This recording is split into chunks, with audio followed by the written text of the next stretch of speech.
नमस्कार दोस्तों, हमारे न्यूज चैनल में एक बार फिर से आपका स्वागत है। आज तारीख 9 अप्रैल 2021 शुक्रवार का दिन हो चुका है, तो बात करेंगे छत्तीसगढ़ की आज की ताजा खबरों, ताजा अपडेट के बारे में। तो वीडियो को अंत तक जरूर देखना दोस्तों, ताकि कोई भी ताजा खबर छूटने न पाए, और साथ ही साथ वीडियो को लाइक और शेयर जरूर करना दोस्तों। तो चलिए बिना टाइम वेस्ट किए जानते हैं आज की ताजा खबरों को फटाफट। तो आज की पहली बड़ी खबर है, जवान राकेश्वर को छोड़ने के बाद की तस्वीरें, पत्नी ने जाहिर की खुशी, मां ने किया भगवान का शुक्रिया। रायपुर बीजापुर जिले में नक्सलियों ने 3 अप्रैल से बंधक बनाकर रखे जवान राकेश्वर सिंह मनहास को छोड़ दिया है। पति की रिहाई के बाद पत्नी मीनू के खुशी जाहिर की है। मीडिया और सरकार को धन्यवाद कहा है। पत्नी और बेटी ने जवान राकेश्वर से फोन पर बातचीत की है। बेटी ने अपने पिता को जल्दी घर आने को कहा है। घर और परिवार में खुशी का माहौल है। बेटे की रिहाई पर राकेश्वर सिंह मनहास की मां कुंती देवी ने कहा कि हम बहुत ज्यादा खुश हैं। जो हमारे बेटे को छोड़ रहे हैं उनका भी धन्यवाद करती हूँ, भगवान का भी धन्यवाद करती हूँ।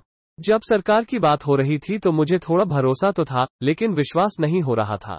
गुरुवार को 5 दिन बाद नक्सलियों ने जम्मू कश्मीर निवासी कोबरा जवान राकेश्वर सिंह मनहास को सुरक्षित छोड़ दिया है। नक्सलियों ने पहले जवान को ग्रामीणों के बीच छोड़ा, फिर वहां से ग्रामीणों ने तर्रेम थाना में जवान को सौंप दिया है।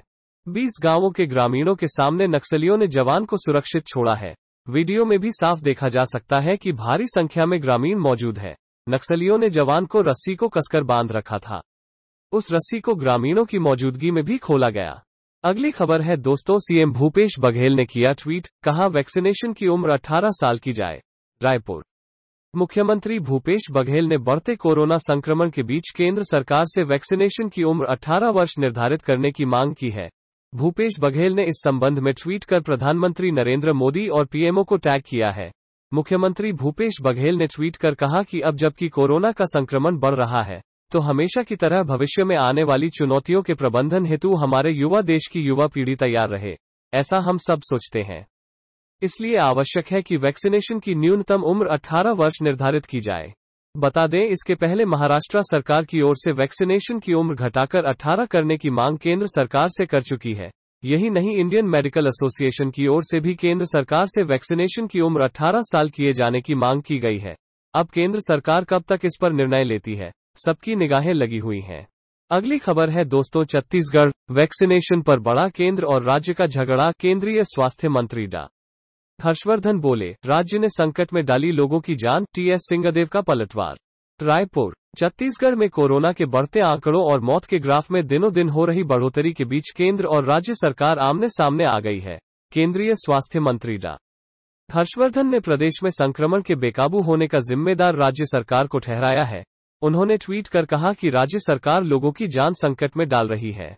वहीं पलटवार करते हुए राज्य सरकार के स्वास्थ्य महकमे के मंत्री टीएस सिंहदेव ने कहा कि छत्तीसगढ़ में 10% से ज्यादा लोगों को वैक्सीन दी जा चुकी है, जो कि राष्ट्रीय कवरेज से काफी ज्यादा है। ऐसे में केंद्रीय स्वास्थ्य मंत्री को छत्तीसगढ़ की जनता को गुमराह नहीं करना चाहिए। बता दें कि राज्य में लगातार कोरोना और मौत के आंकड़ों में लगातार हो रही बढ़ोतरी पर केंद्रीय स्वास्थ्य ने भूपेश सरकार पर बड़ा आरोप लगाया है। उन्होंने ट्वीट कर कहा कि छत्तीसगढ़ सरकार ने डीसीजीआई द्वारा आपातकालीन उपयोग प्राधिकरण दिए जाने के बावजूद कोवैक्सीन का उपयोग करने से इनकार कर दिया। राज्य सरकार अपने कार्यों से लोगों की जान बस संकट में नहीं डाल रही, बल्कि दुनिया में गलत संदेश भी दे रही है। अगली खबर है दोस्तों, प्रधानमंत्री नरेंद्र मोदी ने ली कोरोना वैक्सीन की दूसरी डोज, बोले वायरस को हराने के लिए टीकाकरण जरूरी। प्रधानमंत्री नरेंद्र मोदी ने बृहस्पतिवार को दिल्ली के एम्स में कोविड-19 टीके की दूसरी खुराक ली और कोरोना वायरस के खिलाफ जंग में टीका लेने के लिए पात्र सभी लोगों से जल्द टीका लगवाने की अपील की। प्रधानमंत्री ने 1 मार्च को टीके की पहली खुराक ली थी। उन्होंने ट्वीट किया, आज एम्स में कोविड-19 टीके की दूसरी खुराक ली। वायरस को हराने के कुछ तरीकों में टीकाकरण भी एक तरीका है। अगर आप टीका लेने के पात्र हैं तो जल्द से जल्द टीका लगवाएं। cowin.gov.in पर पंजीकरण कराएं। प्रधानमंत्री ने टीका लगवाते हुए अपनी एक तस्वीर भी पोस्ट की। प्रधानमंत्री मोदी ने भारत बायोटेक द्वारा निर्मित स्वदेशी कोवैक्सीन का टीका लगवाया है। पीएम मोदी को जिन 2 नर्सों ने टीका लगाया वे पुडुचेरी की पी निवेदा और पंजाब से निशा शर्मा हैं। निवेदा 1 मार्च को उन्हें टीका लगाने वालों में भी शामिल थीं। सिस्टर निशा शर्मा ने कहा, मैंने आज प्रधानमंत्री नरेंद्र मोदी को कोरोना वैक्सीन की दूसरी खुराक दी। उन्होंने हमसे बात की। मेरे लिए यह एक यादगार पल था क्योंकि मुझे उनसे मिलने का मौका मिला। अगली खबर है दोस्तों, एक बार फिर अंतर्राज्यीय बसों का संचालन हुआ बंद। कोरोना संक्रमण के बढ़ते मामलों ने फिर से लोगों की परेशानी बढ़ा दी है। एक बार फिर अंतर्राज्यीय बसों के संचालन बंद होने से लोग एक राज्य से दूसरे राज्य नहीं जा पा रहे हैं। दरअसल अंतर्राज्यीय बसों का परिवहन बंद होने से परिवहन सुविधा पूरी तरह से ठप हो गई है। आपको बता दें कि बसों के संचालन बंद होने से लोग एक जगह से दूसरी जगह नहीं जा पा रहे हैं। मनेंद्रगढ़ के घुटरीटोला में अंतर्राज्यीय बैरियर है, जहां हर दिन 10 से ज्यादा बसों को आना जाना हो रहा था। शहडोल, बिलासपुर और पेंड्रा से बसें पूरी तरह से बंद हो गया है। एक अगली खबर है दोस्तों, छत्तीसगढ़ डीआरजी के जवानों को मिली बड़ी सफलता। सर्चिंग के दौरान 2 आईईडी बम बरामद। नारायणपुर सर्चिंग पर गए डीआरजी के जवानों ने 5-5 किलो का 2 आईईडी बम बरामद किया है। बता दें कि साथ ही मौके पर 2 बैनर के साथ 15 मीटर का वायर भी बरामद किया। मिली जानकारी के अनुसार नारायणपुर जिले से बुधवार को डीआरजी की टीम ताडोकी से मुरनार के एरिया डोमिनेशन के लिए निकली थी। इस दौरान मुरनार गांव के पास पहाड़ी में सर्चिंग के दौरान नक्सलियों ने जवानों को नुकसान पहुंचाने के लिए आईईडी बम लगाए थे, लेकिन जवानों ने बम को बरामद कर निष्क्रिय कर दिया। अगली खबर है दोस्तों, साउथ के सुपरस्टार अल्लू अर्जुन की फिल्म पुष्पा का धमाकेदार टीजर रिलीज। वीडियो ने बढ़ाई फैंस की एक्साइटमेंट। साउथ की फिल्मों के सुपरस्टार अल्लू अर्जुन ने अपने अंदाज और एक्टिंग से लोगों का दिल जीतने में कोई कसर नहीं छोड़ी है। हाल ही में उनकी फिल्म पुष्पा का टीजर रिलीज हुआ है, जिसने धमाल मचाने में कोई कसर नहीं छोड़ी है। इस टीजर पर आए फैंस के रिएक्शन को देखकर कहा जा सकता है कि फिल्म को लेकर उनमें काफी एक्साइटमेंट है। साथ ही वो बेसब्री से इस फिल्म का इंतजार भी कर रहे हैं। खास बात तो यह है कि अल्लू अर्जुन की अपकमिंग फिल्म पुष्पा का अनावरण भी एक बड़े सेलिब्रेशन में तब्दील हो गया, जहां सुपरस्टार ने अपने कई गानों पर जबरदस्त डांस भी किया। अल्लू अर्जुन ने पुष्पा फिल्म से जुड़े सभी कलाकारों का धन्यवाद और फैंस का धन्यवाद करते हुए कहा, मैं अन्य भाषाओं के सभी दर्शकों को धन्यवाद देना चाहता हूं। चाहे वो तमिल हो, मलयालम हो, कन्नड़ हो या उत्तर भारतीय दर्शक हो और अन्य देशों से भी हो। तेलुगु फिल्में देखने के लिए आपका बहुत बहुत धन्यवाद। आपका बहुत बहुत धन्यवाद कि आपने हम सबको इतना गौरवान्वित किया। आज हम अपने क्षेत्रीय बाजार के कारण नहीं, बल्कि बड़े बाजारों में से एक बन गए हैं। यह आपकी वजह से बने हैं। आपने हमें बड़ा बना दिया है। अगली खबर है दोस्तों, कोरोना वायरस के मामलों ने तोड़े सारे रिकॉर्ड। 24 घंटे में 1,26,000 से अधिक नए केस, 685 लोगों की मौत। भारत में कोरोना वायरस का संक्रमण कहर बनकर टूट रहा है। पिछले सारे रिकॉर्ड को ध्वस्त करते हुए बुधवार को कोरोना के 1.25 लाख नए मामले दर्ज किए गए हैं। केंद्रीय स्वास्थ्य मंत्रालय की ओर से जारी आंकड़े के मुताबिक पिछले 24 घंटे में 1,26,315 केस सामने आए हैं। इस दौरान 685 लोगों की मौत हुई। बुधवार को जो आंकड़े आए हैं वो अब तक के सबसे ज्यादा हैं। इससे पहले मंगलवार को 1.15 लाख नए मामले आए थे। कोरोना की दूसरी लहर की चपेट में वैसे तो पूरा देश है, लेकिन सबसे ज्यादा प्रभावित राज्य महाराष्ट्र, दिल्ली, छत्तीसगढ़, मध्य प्रदेश, पंजाब और तमिलनाडु हैं। इसमें भी महाराष्ट्र और दिल्ली का बहुत बुरा हाल है। पिछले दिन महाराष्ट्र में करीब 60,000 नए केस सामने आए हैं। बुधवार को महाराष्ट्र में कुल 59,907 केस सामने आए, जो पूरे देश में आए मामलों का 50% है। महाराष्ट्र में कोरोना बेकाबू है। यहाँ की स्वास्थ्य व्यवस्था भी प्रभावित हो रही है। हालांकि प्रशासन पुख्ता इंतजाम का दावा कर रहा है, लेकिन राज्य के कई शहरों में अस्पतालों में बेड्स की किल्लत है। मीडिया रिपोर्ट्स के मुताबिक महाराष्ट्र में कोरोना मरीजों की संख्या ज्यादा होने से स्वास्थ्य सेवाओं से जुड़े लोगों को स्थिति नियंत्रित करने में कठिनाइयां हो रही हैं। अगली खबर है दोस्तों, लॉकडाउन के बीच दुर्ग से बड़ी खबर। कलेक्टर का आदेश, 10 दिन के लॉकडाउन में सभी बैंक भी बंद होंगे। पहले दोपहर 1 बजे तक खोलने के थे आदेश, एटीएम चालू रहेंगे।